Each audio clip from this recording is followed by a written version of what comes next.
샬롬 반갑습니다.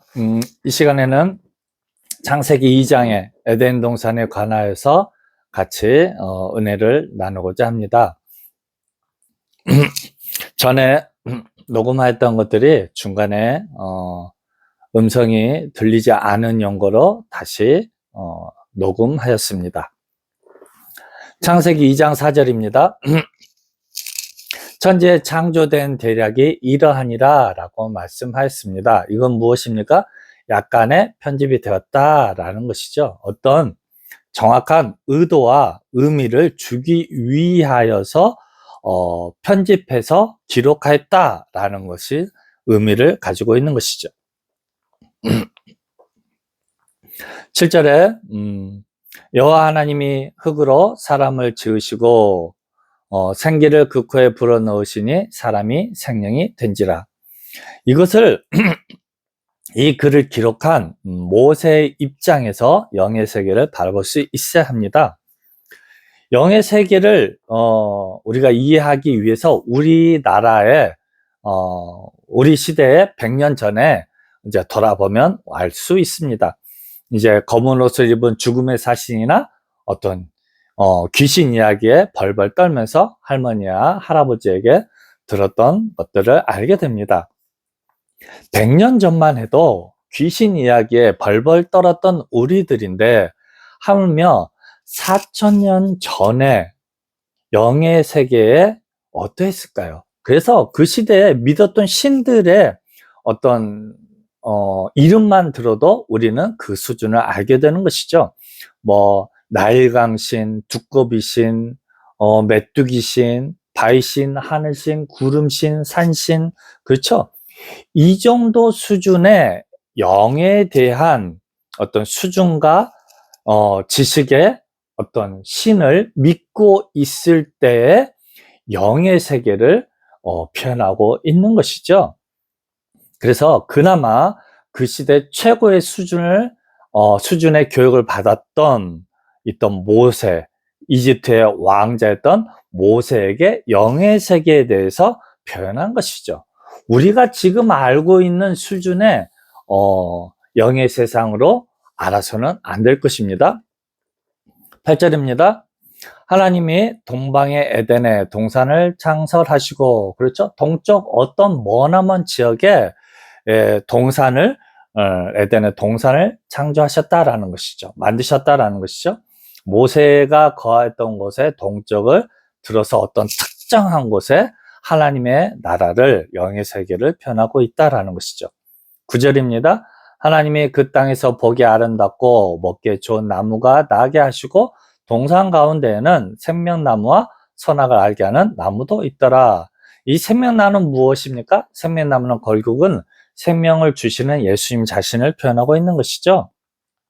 또한 무엇이 있습니까? 선악을 알게 하는 나무가 있었던 것이죠. 이 선악을 알게 하는 나무는 창조된 것이 아니라 그곳에 있었다라고 표현하고 있는 것이죠. 하나님의 회전하는 그림자도 없으시고 완전한 선이기 때문에 이 선에서는 결단코 악을 만들 수가 없다라는 것들을 우리는 이해를 해야 됩니다. 즉 생명나무는 예수 그리스도를 의미한다면 선악을 알게 하는 나무는 먹으면 반드시 죽게 되는 사단의 미혹이다라는 것들을 알아야 합니다. 다르게 표현하면 사단 그 자체인 것입니다. 사단은 미혹하는 자이기 때문인 것이죠. 또 어떻게 표현하고 있습니까? 영의 세상에 빛과 어둠이 공존하고 있는 것으로 또 보여주고 있는 것이죠. 즉 생명과 죽음의 대립이며 살리는 것과 죽이는 것의 존재를 모세 수준의 어떤 수준으로 보여주고 있다라는 것이죠. 즉 이미 태초부터 이미 무엇입니까? 생명과 죽음의 대립이고 생명나무와 또한 어떤 선악 알게 하는 나무의 공존인 것이죠. 그래서 그 창세기 3장 15절에 원시복음의 말씀을 어떻게 표현하고 있습니까? 창세기 3장 15절 말씀을 보면 내가 너로 여자와 원수가 되게 하고 너의 후손도 여자의 후손과 원수가 되게 하리니 여자의 후손은 내 머리를 상하게 할 것이요 너는 그의 발꿈치를 상하게 할 것이니라 하시고, 즉 뱀의 후손들은 그 누구겠습니까? 육체의 존재로 태어나는 모든 사람들은 하나님과 원수가 된다라는 것이죠. 이것을 다르게 표현하면 창세기 6장 3절의 말씀에도 창세기 6장 3절 말씀을 보면 여호와께서 가라사대 나의 신이 영원히 사람과 함께하지 아니하리니 이는 그들이 육체가 됨이라. 그러나 그들의 날은 120년이 되리라 하시니라. 즉 이 육체의 존재가 되어버린 사람은 하나님의 신이 함께할 수가 없는 존재이다라는 것이죠. 즉 죽은 존재이고 또는 사단에 속한 자이다라는 것이죠. 그래서 사단에 속해 있기 때문에 그가 하는 모든 생각은 하나님을 알 수가 없다라는 것이죠. 하나님을 믿을 수가 없는 존재가 되었다라는 것이죠. 이걸 어떻게 표현하고 있습니까? 창세기 6장 5절에 여호와께서 사람의 죄악에 세상에 관영함과 죄악이 세상에 관영함과 그 마음의 생각의 모든 계획이 항상 악할 뿐임을 보시고, 이 말씀은 진리의 말씀입니다. 여러분, 사람의 생각이 항상 악하다라는 것이 무슨 의미일까요? 이것은 선과 악에 대한 어떤 성경적인 의미를 우리는 알아야 합니다. 요한복음 16장 9절로 11절의 말씀을 보면은 죄에 대하여라 함은 저희가 나를 믿지 아니하며 의에 대하여라 함은 내가 아버지께로 가니 내가 다시 나를 보지 못하며. 이게 무슨 의미입니까? 의가 무엇이란 것입니까? 이제는 예수님께서 육체로 역사하지 아니하시고 거룩한 영이신 성령으로 우리 가운데 이제 함께 하신다라는 것이죠. 이게 무엇입니까? 의로움이다라는 것이죠. 왜 그렇습니까? 이 세상에 의인은 없나니 하나도 없습니다. 오직 우리 주님만이 완전한 의인이시다라는 것이죠. 그 의로움은 무엇입니까? 의라는 단어를 들어서 우리가 죽었던 우리들을, 사단에 속했던 우리들을 구하여 속해내는 것이 의로운 행동이다라는 것이죠. 그것을 뭐로 표현합니까? 의다라고 표현하고 있는 것이죠. 그 일들을 누가 합니까? 이제는 성령 하나님께서 하신다라는 것이죠. 그래서 의에 되어라 함은 내가 아버지께로 가니 내가 다시 나를 보지 못하며, 심판에 대하여라 함은 이 세상 임금이 심판을 받았음이니라 라는 것이죠. 이게 심판인 것이죠. 사단과 그에 따른 무리들에 대한 어떤 심판이 하나님의 심판이다 라는 것이죠. 즉 사람과 사람이 지은 죄에 대한 심판이 아닙니다. 그 사람을 미혹하게 하고 그 사람을, 하나님의 편에 있던 사람을 미혹해서 자기 편에 만든 그 사단을 어떻게 하면 그의 머리를 밟아버리는 것이 하나님의 심판이다라는 것이죠. 즉 악이란 사단을 의미하는 것이며 죄람은 예수를 믿지 않는 것이다라는 것이죠. 그래서 세상에 뭐가, 죄가, 악함이 관영한다라는 것은 무엇입니까? 육체의 존재가 되어서 하나님을 믿을 수도 하나님을 알 수도 없는 존재가 되었다라는 것이죠. 그렇기 때문에 우리 하나님께서는 모세에게 하나님의 존재에 대해서 분명하게 보여주고 그 하나님을 믿고 따를 수 있도록 모세를 통해서 모세 오경을 기록하게 하였다라는 것이죠. 그것을 무엇을 통해서 보여주고 있습니까? 에덴 동산을 이제 보여줌으로 모세와 그의 후손들이 이 모세가 기록한 모세 오경을 통해서 창조주 하나님을 알게 하고 믿게 한다라는 것이죠. 그들 의도를 가지고 에덴 동산의 모습을 보여주기에 대략 기록하겠다라고 표현하고 있는 것이죠. 그래서 선이라는 착한 행실을 들어서 예수를 믿는 것, 즉 예수님 자신을 선으로 표현하고 있는 것이죠.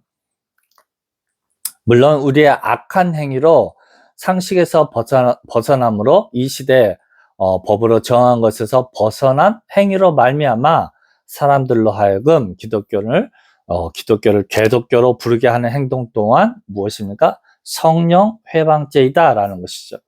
우리 하나님께서 우리에게 주신 자유함으로 너희는 방종하지 말라, 경고하시고 있음을 우리는 기억해야 할 것입니다. 그래서 사도 바울은 믿음이 연약한 자들을 위해서 평생 고기와 술을 먹지 않겠다 말씀하는 것과 동일하다 할 것입니다. 창세기 2장 10절로 17절 말씀에 에덴 동산의 위치에 대해서 표현하고 있습니다. 강이 에덴에서 발원하여 동산을 적시고 거기서부터 갈라져 네 근원이 되었으니 금과 호마노가 나오고 아스루와 유브라데 강이 나옵니다. 이곳의 지명은 4대강 유적지와 관련이 있는 것이죠. 이미 이 모세 시대에 금과 보석을 사용할 정도의 이제 그 단어를 사용하고 있고, 또 이 4대강 유적지는 다 그 근원지가 다름을 알 수 있습니다. 즉 무엇입니까? 문명의 시작이 에덴으로부터 시작되었다라는 것이죠. 그래서 모세 시대의 4대강의 어떤 그 유적을 들어서 문명의 시작을 들어서 에덴 동산을 표현하고 있다라는 것이죠. 즉 에덴 동산은 모세 시대의 지명과 시대와 지식을 들어서 표현하고 있는 영의 세계를 나타낸다라는 것이죠. 창세기 3장 24절 이같이 하나님이 그 사람을 쫓아내시고 에덴 동산 동편에 그룹들과 두루 도는 화양검을 두어 생명나무의 길을 지키게 하시니라. 이게 무슨 의미입니까? 이제 사람이 영적으로 죽은 자가 되어서 하나님의 신이 거할 수 없게 되었다라는 것이죠. 그 생명나무의 길로 들어갈 수 없다라는 것이죠. 하나님을 알지 못하는 육체의 존재가 되어버렸다라는 것이죠. 이 모세 시대에 육체를 가지고 있는 모든 사람들을 이제 그들의 어떤 현 상황을 에덴 동산을 들어서 표현하고 있다라는 것이죠. 그래서 그 사람들이 생명나무의 길을 들어갈 수가 없었지만 이제 모세를 통해서 에덴 동산을 통해서 생명나무 대신 우리 하나님, 창조주 하나님을 보여주고 있다라는 것이죠. 이로 인하여 그의 근본된 토지를 갈게 하셨으니 이는 영의 세계에서 쫓겨나 육체의 존재가 되었음을 의미한다. 이 말씀으로 외계에는 존재하지 않는다라는 것이죠. 왜 그렇습니까? 하나님의 말씀이 알파, 오메가가 되기 때문인 것이죠. 에덴 동산의 사건을 통해서 빛과 어둠, 생명나무와 선악과 등 삶과 죽음을 표현하여 선과 악의 존재를 분명하게 구분하여서 설명하고 있음을 알아야 될 것입니다. 즉 악은 타락한 천사가 아닙니다. 이미 태초부터 존재하는 빛을 대적하는 어둠인 것이죠. 빛에 대해 의심을 갖게 하여 어둠으로 죽음으로 인도하는 것입니다. 우리의 탄생은 무엇입니까? 우리의 대적자 악한 영과의 전투를 위하여 창조된 것입니다. 이를 아는 악한 영이 우리를 미혹하여 자기의 편으로 만들어 버린 것이죠. 그래서 처음에 우리 하나님께 창조된 생명의 존재는 사단을 바라볼 수도 있었고, 그가 기껏해야 무엇입니까? 우리를 미혹한다라는 것이죠. 그렇죠? 미혹하는 정도밖에 할 수 없는 존재가 태초에 만들어졌던 아담과 하와의 존재였다라는 것이죠. 그래서 우리의 싸움은 혈과 육의 싸움이 아니라 공중 권세 잡은 악한 영과의 싸움이다라는 것이죠. 그래서 이걸 알았던 사단이 어떻게 합니까? 그 하나님의 계획을 알았던 사단이 이 아담과 하와를 유혹하여서 자기 편으로 자기의 세력을 만들어서 하나님을 대적하고 있는 것이죠. 그래서 하나님은 어떻게 합니까? 이제 죄 가운데 빠진 하나님 알지 못한 이 존재들을 생명나무 대신 우리 주님께서 구하여 속하여서 하나님의 편이 되게 하여서 결국에는 이제는 하늘나라에서 최후의 전쟁을 하게 된다라는 것이죠. 그래서 우리의 싸움은 결단과 육체의 싸움이 아니라 공중 권세 잡은 악한 영과의 싸움이다라는 것이죠. 여러분, 우리의 존재의 목적, 우리의 창조된 목적이 무엇인지를 우리는 이것을 통해서 분명히 알아서 하나님께 쓰임받는, 하나님으로 성령의 검을 들고 우리가 성령의 전신갑주를 취함으로 하나님께 크게 쓰임받는 저와 여러분이 되시기를 주님의 이름으로 부탁드립니다. 감사합니다.